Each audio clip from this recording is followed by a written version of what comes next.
So the question is, what can we do to help retain our members? Think of those people who've been around for 6 or 8 months.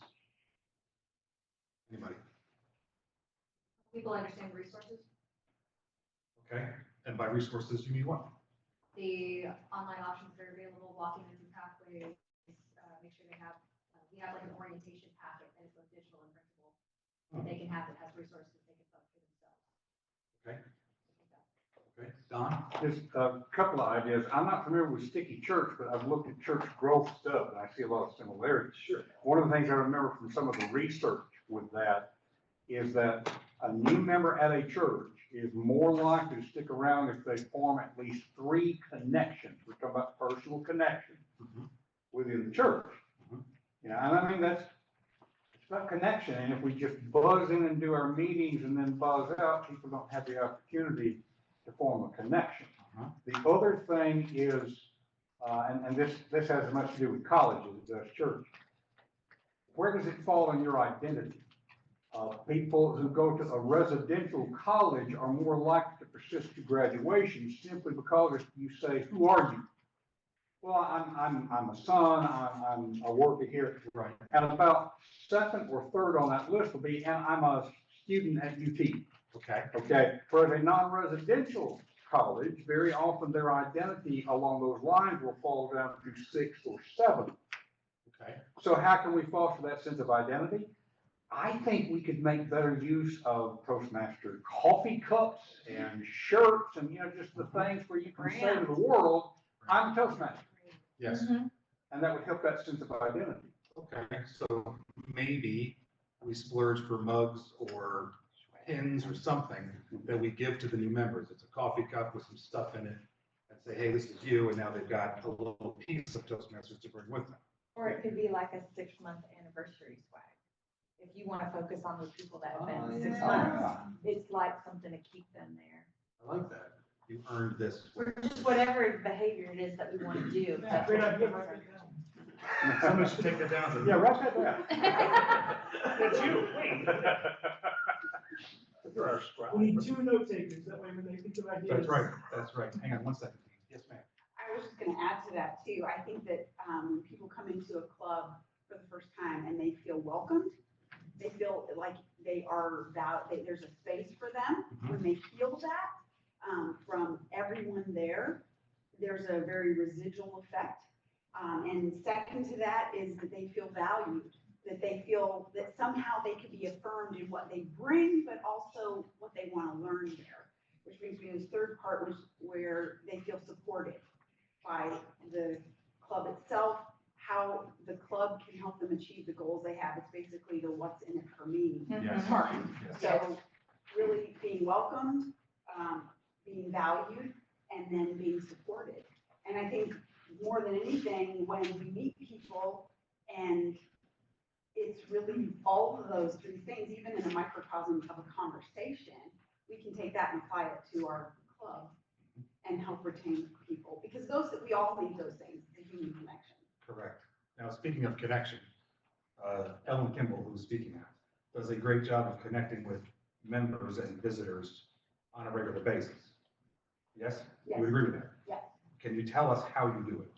What activities are you doing to grow these connections with current members? Do you want to stand up and walk Yes. here? Hi, my name's Ellen. Hi. I'm a recovering perfectionist. Pretty much, I like to have conversations with people, and it's really about connecting with them. And right now, I'm VP of membership in our club with Curtis Johnson, playing with the full deck. And I know that going back and revisiting with people who've been to our club before and letting them know that they've been missed, but also reminding them of the value that I found when they were in club. And that has been a really good thing because I'm not making anything up. I'm just letting them know what it was like for me when they were in the club. And that's a place of value. And even if they don't come, I've still added value there. And so for me, I didn't come into Toastmasters to become a public speaker. I didn't come into Toastmasters to become a DTN. John Grigsby and I joined right around the same time. And he you know, he had this vision to become DTM. I was really just doing it for personal development because it scared the H out of me. So, and now it really is a connecting place because communication is one of the best skills you can hone because you do it every single day, whether with your words, with your expressions, with your body language, with your silence. But when you can connect with other people, you can change the world. And we have that opportunity here. So phone calls, text messages, you know, social media messages, emails, in whatever way you can communicate to someone just to say, hey, I was thinking about you. I remember when you were in club, we'd love to see you again. Yes. Thank you very much for sharing. Talking about communicating in text messages or calls, when I'm driving down the interstate, I got some windshield time, I'll just start thinking of people. And inevitably somebody will pop into my mind and I will literally just pick up the phone and call them. And just be like, hey, remember we were in the club together and how are things going? Or maybe it's somebody new who's in the club. Hey, I haven't heard you speak in a while. You know, what are you doing? Not what are you doing, but what are you doing? What, you know, when are you going to speak again? Can I help you? That all goes back to the communication. That all goes back to talking outside of that 60 minutes. So Don was talking about coming into the club, doing the program and getting out. And as Toastmasters, we're very specific with what we're doing. If you're not speaking or evaluating, you're probably talking maybe 2 minutes of table topics. You can't get to know people like that. So it's important that we I would say overly communicate. Who feels they have a good mentoring program going on in the club? Good. Tell us all about it. Well, Charmaine, she's not in here, but she is gonna step down to allow someone else to do it, but she does what you guys are saying. She's always sticking around afterwards. She follows up with people. And we grew at some point where we were actually thinking about, maybe do we have too many members and we need to split off? Good for you. Well, What the heck? We'll be talking about that in the speech script, but, so, yeah. Okay, all right. so, but it is everything that you say, but it's very non-sales pitchy, which is extremely Charmaine's MO, and it's just totally sincere, and it is like making sure that they get their questions answered, because it can be overwhelming. And you also are walking into a situation, I remember going like, oh, I don't know, is this like somebody's role if I take this role? Yes. You know, that kind of thing. So the second part of that is, of course, Mary going up to somebody who is like their second meeting ever as a member and being like, hey, would you like to be Toastmaster? I'll stand up next to you. I'm going to tell you everything that you need to say.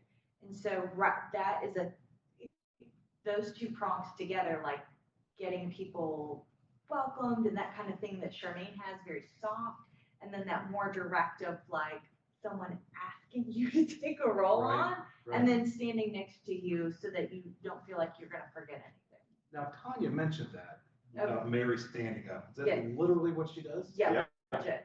Yeah. That's what she was like, I want you to do this, and I was a general evaluator, I remember. And it was like my third meeting or something, and I was like, I'm not ready for that. She's like, I'm gonna stand up next to you. Like it's not like she doesn't take no for an answer, but she kind of doesn't. Because I think she reads people enough to know, are you saying no because you are uncomfortable and you do not want to do this? Or are you saying no because you're feeling like, I don't know if I'm ready yet? And if it's that, then she's gonna scaffold you up there. And who was it recently that was the timer? I mean, she's really new to our club. Lindsay Renaud? No, it wasn't Lindsay, Ashley, Yes, I know who you're talking about, Megan? and Megan, that's it. Yeah. And I mean, you guys don't connect with the actual name, but she's been there like maybe 3 times, 4 times. She's been there a lot, but she hasn't taken on a whole lot of roles, and that's Right. the other thing is I'm her mentor. Like there was a while where that mentor program was a check the box, and with Charmaine, it really hasn't. Like she will, and I think everybody views it that way. Like we all want to make sure we're good mentors. Absolutely. Sorry, that was a But lot see, of- Mary literally stood up there with Megan. Yeah, I like that idea. Because Yeah. with our setup, you know, at the beginning of the meeting, each person who has a role Yes. explains their role. And Mary literally went up there with Megan and helped her. She didn't speak for her, but helped her to say, here's what I'm going to be doing. Nice. And then when it came time for the report, Mary literally went up there with her and just stood there. I like that You And just that presence really helped Megan, you can tell that. Excellent. And she's taking on more roles. So, I like that idea, but. But- And, but. That's right. We're a online club, so I like the idea of, being able to stand up there with somebody. Yeah. I was just trying to figure out how I could translate that into an online The club. chat box, Yes. So I was a online teacher for 10 years. And so that is like, hey, would you like to do this? And then you're like, so, okay, now you're going to do this. Oh, okay. Like your messaging, but you set that up, I think, a little bit ahead of time so Yeah, that, I agree. Yeah. Tell them, I You like just it. have that Give them direct a message script. to- I I was know gonna say- that, but like you said, kind of tell them in the chat. yeah, what even you're like, doing you got next. this, it's like, okay. And I think in ours, it's okay for you to say, oh, wait, was I supposed to do this? And Mary will just tell you, like, and then it's it's a call out in kindness. So if you have forgotten something, she'll say, wait, we're gonna do this now. And so you feel really safe to make mistakes. It's not just Mary. It is not just Mary, but her modeling, I think, helps everybody do that. Very nice. Hold on one second. Sorry. Sorry. Also, along those lines, a few years back, John Grigsby actually created a script for our club. It was kind of a cheat sheet, if you will, and there's no cheating. And it was just an agenda structure, so it had everything on the agenda. He slipped it into a page protector, and we used a white, a dry erase or whatever, wet erase marker each week to fill in the roles of the people. So if it was your first time to be Toastmaster today, or third time, or like me, 100th time, and you're still a little uncertain and nervous about getting out there, it gave you all of the points. You didn't have to rely on it from memory or try to figure it out just from looking at the agenda, but you had the structure. So it was really a very helpful tool that you could fill in on a weekly basis. So that's a really good resource to have for any club. Yeah, I like to get back to doing that. I don't know why we got away. Yeah. Dean, you have some thoughts? Yeah, I think one of the things that we have to kind of look at is the dividing line of where the challenge is. First, is it, as you said, the parking lot, okay, non-member? So, is the problem non-member, getting them to be a member, or is the problem they're a member, they're not participating, and then they eventually leave? And there's multiple problems. Yeah, there are multiple problems. There's multiple challenges that we have to face and we have to look at. I think you have to, and there's different people that need to take on and take ownership of that. The VPM typically is the person who's going to handle the parking lot to membership aspect. And then once they are a member or join, the mentoring.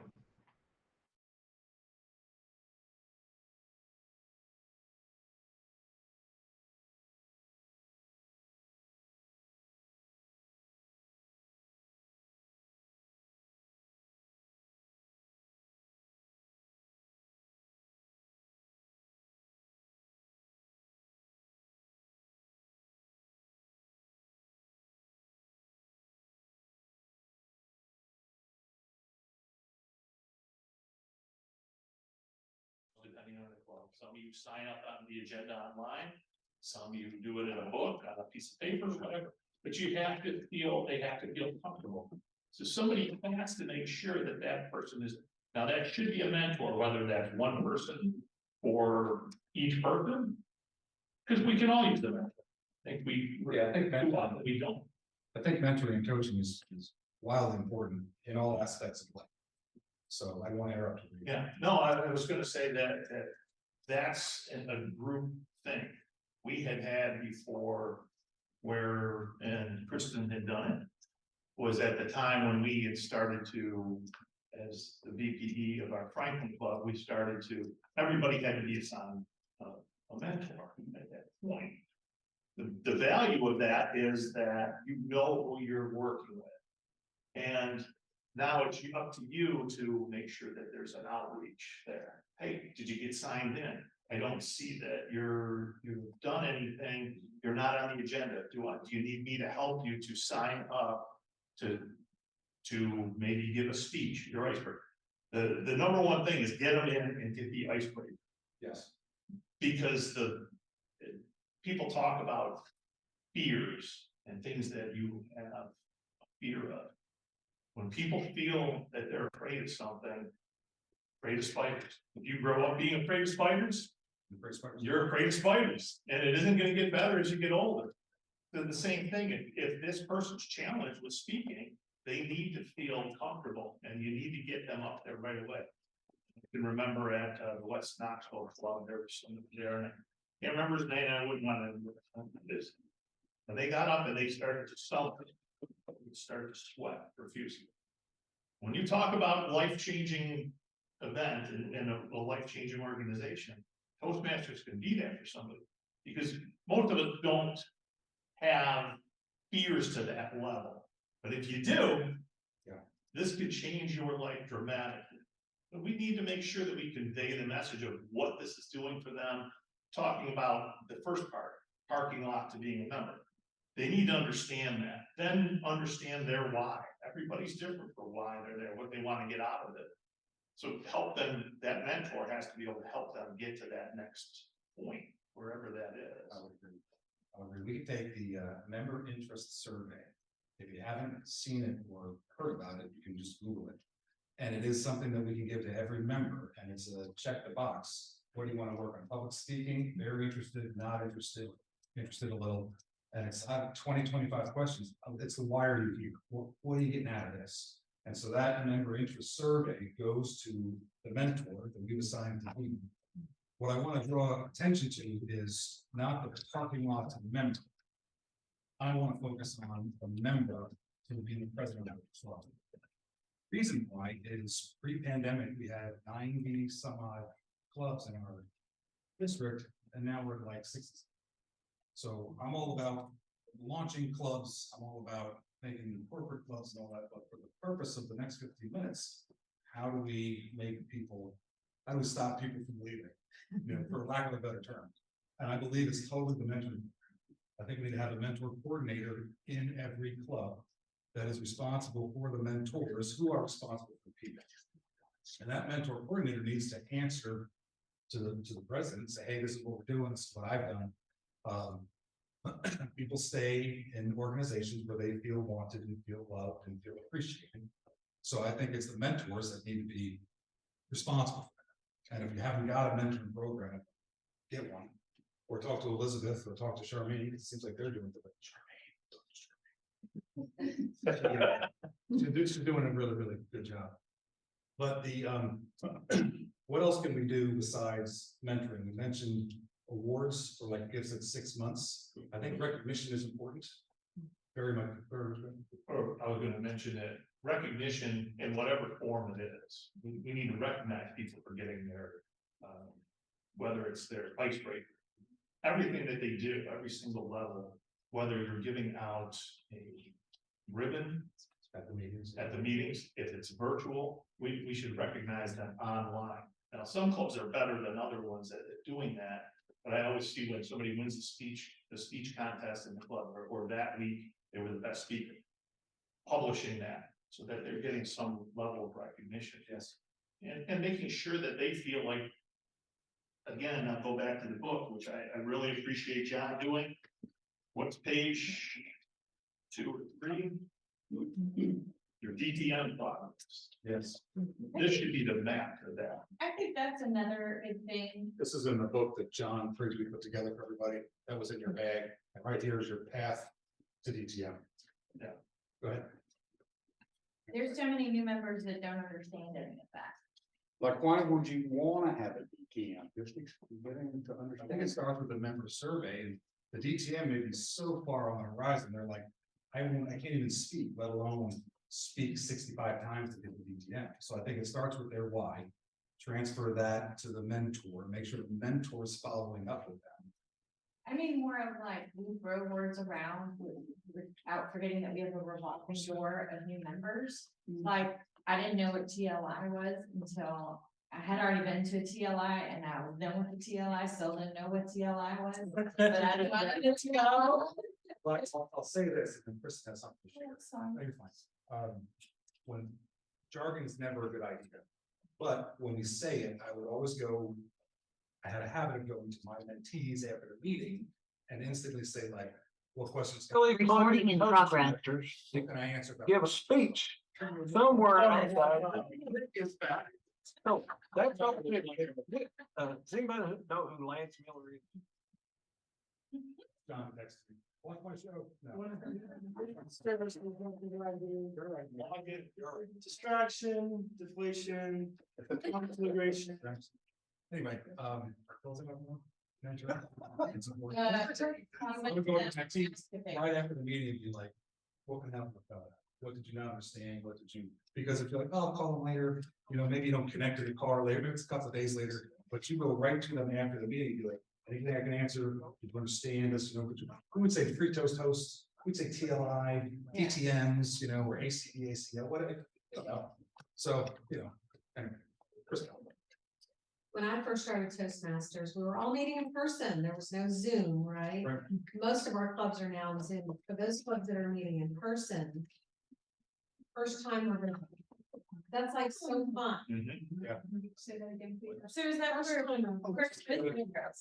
they're members? First time visitor. For first time. Yeah. We were really big on giving recognition. You gave your icebreaker speech. Not only did you get an icebreaker ribbon, but you got a standing ovation. So, and then you got to number 5 speech in your CC manual, which would be maybe, you know, level 3 in pathways. We used to give out icebreakers, we did out events, icebreaker events. Yeah, we Yeah, did that. standing ovation. I mean, that just does wonders for somebody's knowledge. I saw a woman speak, she gave her icebreaker and she basically cried the entire time. She was so nervous. She was shaking, she was crying, she could barely make it through. And afterwards, everybody stood up and gave a big group hug in front of the room. And then she progressed quite a bit, never got to DTM, but that's not the point. But she made a few more levels with her job change, but that was instrumental. You know, I think those are some of the success stories that we can tell. Like the people who come in and they start speaking here, and then that leads through to their occupation, and then they get a promotion because they're better in front of the room. I don't know that those stories are getting to newer people. Another thing that I would echo what Kristen said is that recognition as a first time. That the other part of that is recognizing them as a visitor. And they come in, hey, we'd like you to introduce yourself, and then have everybody else introduce themselves. If we haven't done it in the last, so everybody knows who everybody is. Then at the end of the meeting, what did you like? What would you like to see different? Right? What are you here for? Tell us why you're here and what you'd like to get out of it. I think that's very important. Yes. Yes. Elizabeth, did you have any? Just that whole testimonial thing, I know for me, it really made a big difference in my career, and so I made that as part of my speech. But I think it is. This is the thing that boggles my mind. Professional development is so expensive, and it's usually not great. But with Toastmasters, it is a consistent. It's refreshing. It's consistent, it's supportive, and it's regular, and it's very, you make it whatever you need it to be. And it seems like, because it has kind of this, my grandfather was a Toastmaster, who literally speaks younger men, so I think it has, people don't know what it is, because the name doesn't connect anymore. So I think that there's a really big, opportunity there. I can't quite put my mind around what I'm trying to say, but it has so much potential, especially for young professionals. I think the social media marketing is key. I think taking pictures of people having a good time. Yes. Seeing people post pictures of Toastmasters or Rotary or BNI, and people like we take this picture. But here I am standing in front of them. Most people out there just stare at me, which is fine. Not all of them, that's fine. But no, that doesn't, you know. So if you're gonna take pictures, you know, don't take a picture of like we're being sworn in or whatever. Take a picture of you having a good time, smiling, you know, cheers and champagne, like making it energetic when you do the market, because the market can hurt you. If it's just people sitting here, and, you know, people on their phones or whatever. So make the picture look appealing when you're doing it. I know, now that that was an idea. This is just a- I'm over there, and I want a shot at this.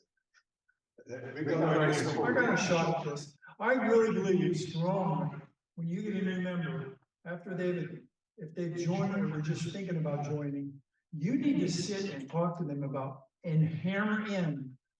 If it takes you an hour or a cup of coffee or 2 hours, what they want. And when you find what their why is, when people, I used to teach 5-day training with smoking. If people have a strong enough why, they'll crawl over burning glass. You don't need to go into the program and all this other DTM and all that. What's your why? And we can help you. Yes. That's it. I like that. And I think Until you know what their why is, you're just shooting in the dark.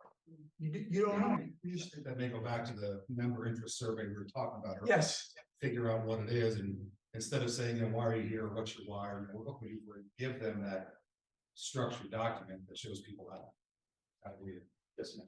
I know I'm here, I'm new, Everybody's over here. I mean, as far as this, We also need to stand up.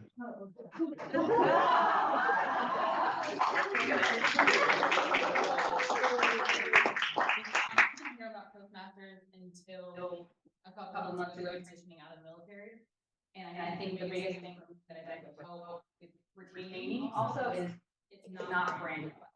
I went to a meeting, there were people, but other than that, like, I don't understand, or I didn't understand what is the purpose of your organization. Like, I get public speaking, but I can public speak anywhere. So what is your organization, the value of it? Because not only, I want to know how does your organization correlate with my life. Yeah, because I can stand up in church and do public speaking. I can do that anywhere. So what is the benefit of doing it through Toastmasters? Because I don't see that brand. I've never heard of it until I'm 25 years old, and I think getting into the colleges is a good thing. Getting into those business majors, those communication majors, because that's what they're going to be doing, and that way it just carries on generationally. Like as people are leaving, more people are coming in, and I think the lack of that is I don't understand like what is the mission, value, goals, and so for me that's hard to get into something, let alone want to stay into it as a new member. Awesome stuff. That is Destiny. She's not even a Toastmaster. She's up here to check stuff out. So I mean, that's intentional. That's what I like to say. Good job. Hang on one second. Hold that thought for 1 second. So Destiny, you were asking about the branding and what's our purpose and how does it align with your why. When I talk about Toastmasters, and someone's like, oh yeah, I don't have a problem. I don't have a problem with public speaking. Okay, so you're comfortable. Is your audience comfortable? Are they having a good time? Are you being impactful? Or are they out there counting your ums and ahs? Toastmasters can show you in a very calm, coaching, transparent way, what does your impact look like from the front of the room? Because you may be having a good time, and everybody else is looking at their watch or on their phones. So that's what I use as when I talk about it. But to your point, you need to put that in some kind of marketing. Put those words in marketing. So for you, so far, you've been here since yesterday, probably around 24 hours. Have you done a good job of bringing what Toastmasters is during the conference? Do you feel like you know more now than you did before you came? I would still say that it's essentially the same for me. I understand that it's public speaking. I think that you all understand because you've been in it so long, but I think that there is no clear explanation. Like when I did join the meeting, I'm hearing all the jargon, especially military, like that's something we teach as you're transitioning out. Not to throw these things out because I don't know them, but also not having a clear understanding. Like this packet, like if I had this, like when I went to a meeting and it's like, okay, these are what DTMs are, and this is the role of a timer, as simple as that seems, you're like, okay, what's the timer, like what am I doing? Something like you said, the printable PDF of like what everything is, who everyone's roles are, and having that explanation, and then more background history on the organization. You've been around for how long? What is the impact? Where have you reached out? And I understand that a lot of that stuff is online, but I think if you're having people come into the organization in person, that's that perfect opportunity to connect because you have that conversation, bringing in the history of it as well. Yeah, facts. Good stuff. About one of the things she said, so one of the things we try to start back doing, and I think a lot of clubs do this, is if you do have new members, take that time to explain everyone. Some clubs do it at the beginning, all the roles go through and explain what they're doing. some clubs do it as the roll comes up. I am the tabletop master, this is what we work on improv, speaking, timer, and then the timer will come in and say how long you have to speak to try to let them know each role is as they come up in the Yeah. agenda. Yeah, I think that that would be important if you have like 2 or 3 new members. I don't know if I do it with visitors, because again, we're talking about new members, not recruiting, we're talking about retaining. I would do that if you had like 2 or 3 new members after an open house, roll that out. But then I also like the book idea. Yeah. And then, we have a lot of resources online, but they're written by Toastmasters in Denver and the High Tower, and it doesn't really relate, here. So don't just say, oh, here's a PDF with information on it. I would walk through a Toastmaster wears many hats, which explains all the roles. It doesn't sound like that's what it does at all, but walk through that stuff with the individual so they know what's going on. Is there a question over here? Comment and go ahead. Piggybacking off of what you said as well, we had an opportunity to do an open house every year for Rome State Community College where we host our club. And one of the cool things about that is one of the few opportunities, I'm the only one in my age group in my club. And standing up in front of other college students that are around my age, younger, I'm able to communicate with them on a level about how Toastmasters helped me, the reason that I sought it out. I was looking for professional development, and that was the whole reason I wanted to join. And the fact that I became a part of that and became a member, I actively sought it out, so that was kind of my, not everybody does, they kind of like have to hands across it, or they end up introduced to it or pulled into it through somebody else. I went looking, and when I popped in, it was the coolest thing. Not long afterwards, ended up becoming the greatest professional decision I could have made. I got my job partially because I was a Toastmaster. They saw it as a major credit to me as a professional, and I was also able to practice for all of the panel interviews that I was put through. And that experience was a drastic measure that helped me, and it got me where I am. So the fact that I was able to say that, you could see the eyes light up in the rooms, like, oh, Yeah. Okay. So I knew a seed was planted there. But we have yet to get a member from the college per se, but I can tell that there's something being reached there. We have something to offer, and I have living proof that it actually is something that works, that it's different. I just want to highlight for everyone, the young person said, the book is great. This book is great. Like, paper is okay. I mean, it's a joke, but it's also true. Like, the message needs to fit the media needs to fit the message. It doesn't have to be all digital to reach young people. It doesn't have to be all paper to reach old people. Yeah. The marketing needs to fit the media. Agreed. There's a time and a place for paper, a time and a place for. Youth struggle with technology too. Believe it or not, they do. I'm writing right now. I mean, I do like technology, but I'm actually physically writing. So back on that, papers. Very much. Everybody likes digital. Okay. Well, then with paper, you either have to make the decision to throw it away or take it with you. The whole other lecture. My point is if they don't throw it away, then it's in their pocket, and then they take it home, and their roommate or whoever is like, "What's that?" Oh, it's just I think that goes back to that. You walk them through the material, right? Yeah. So that it sinks in. So you walk them through the material, they take the material. There's recognition, they got the ribbon, they got the first time when it's out. And when they're having conversations with people, they're seeing that visual reminder of Toastmasters, and it kind of reiterates. Bill. I see a lot of correlations with my business and what you're trying to achieve here through retention. And like the first timers, I didn't know I was getting this. Great. But, as far as members go, you pay an annual membership fee, is that correct? Yes, sir. Okay. So with that, we give upon request, we give our members a patch, much like what this looks like. Yes. And it'll have in the cupola, it'll have the year 23, or next year it'll be 24, and so on down the line. Your first speech, maybe we have your first win in pool league, where we give out a patch for that. Our people love patches, and believe it or not, they go nuts over this stuff. Yeah. Patches, embroidered patches. Yeah. Is that like indigo? It's always been in our world. I know Yeah. pins, but like. Well, we could do pins too, but nobody wants the pins, they want the patches. I'm I love excited. it. Punch a hole in them and you. All right, put that's a all. drum in there. We're not dividing this into patches and pins. What? First, this whole stuff about the paper, and now the patches and pins. thing. But it's a thing, it's a thing, people want to compete with other people. How many patches do you have? Look what I got, I need a 9, you know? Healthy competition. How many- how many- All right, we gotta wrap this up. We're gonna have one more thought. Regain control, Yeah, Chris. exactly. I have a couple more thoughts and then we'll get Ellen. So I was just gonna say, all of this, it's really great to have this ideation. We have to apply it, but also what I'm hearing in all of this, from Destiny and from Maddie and from everyone, Bill, and that we have to be flexible. We have to grow with the world around us. If the thing becomes, if it goes from pins and ribbons to patches, we gotta go to patches.